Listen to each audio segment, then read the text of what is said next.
L'un des versets les plus populaires parmi les juifs et les chrétiens qui prônent la justice sociale est Michée 6,8.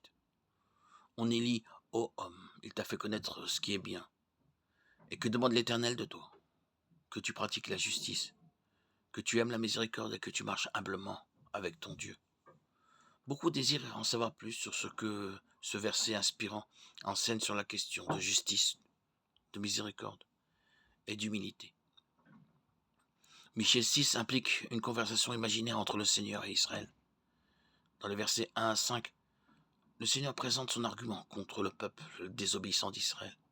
Les versets 6 à 7 rapportent la réponse d'Israël sous la forme d'une série de questions, commençant par Avec quoi m'approcherai-je de l'Éternel? Michée 6,6. Israël se concentre sur ses rites religieux extérieurs, et ces questions montrent une progression du plus petit au plus grand. Tout d'abord, il demande si Dieu serait satisfait d'holocauste de veaux d'un an, Michée 6,6b, offrande requise par la loi de Moïse. Deuxièmement, il se demande s'ils doivent apporter des milliers de béliers et des myriades de torrents d'huile, Michée 6,7. C'est là une rhétorique hyperbolique. Une telle offrande ne peut être faite que par quelqu'un d'extrêmement riche ou par la communauté plus large du peuple de Dieu. Troisièmement, ils se demandent s'ils doivent offrir leur fils premier-né en sacrifice à Dieu. Cela suffirait-il à couvrir leurs péchés? Dieu serait-il alors satisfait d'eux?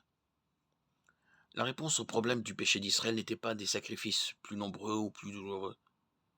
La réponse était bien plus profonde que toute observance religieuse.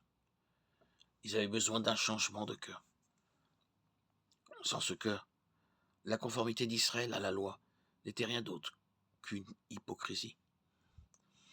D'autres prophètes ont essayé de communiquer un message similaire. Ésaïe 1,14, Osée 6,6, Amos 5,21.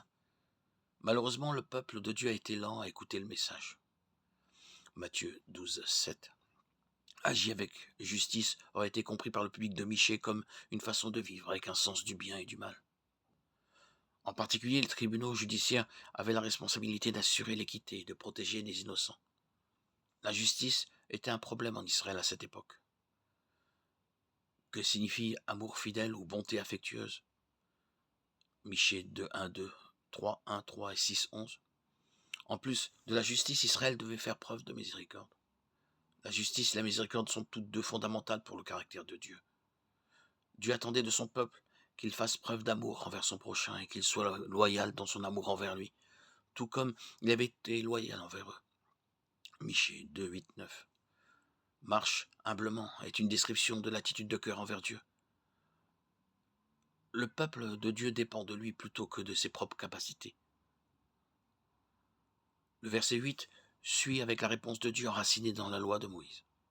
Il t'a fait connaître, ô homme, ce qui est bon. En d'autres termes, Israël aurait déjà dû connaître la réponse à leur question. Dieu dit alors qu'ils n'avaient pas besoin ni ne désirer leur rite religieux, leur sacrifice ou leur oblation. Au lieu de cela, le Seigneur recherchait la justice, la miséricorde et l'humilité d'Israël. Aimer la miséricorde contient le mot hébreu chesed, qui signifie bonté. Au lieu de nous enorgueillir de ce que nous apportons à Dieu, nous reconnaissons humblement qu'aucun sacrifice personnel ne peut remplacer un cœur engagé dans la justice et l'amour. Les questions rhétoriques d'Israël avaient une progression en 3 parties, et le verset 8 contient une progression similaire. La réponse d'un cœur pieux et extérieur.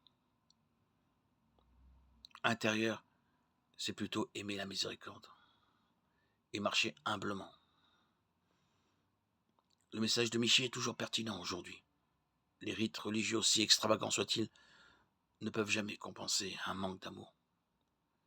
Le respect extérieur des règles n'a pas d'autant de valeur aux yeux de Dieu qu'un cœur humble qui fait simplement ce qui est juste. Le peuple de Dieu d'aujourd'hui continuera à désirer la justice, la miséricorde et l'humilité devant le Seigneur. 1 Corinthiens 13, 3.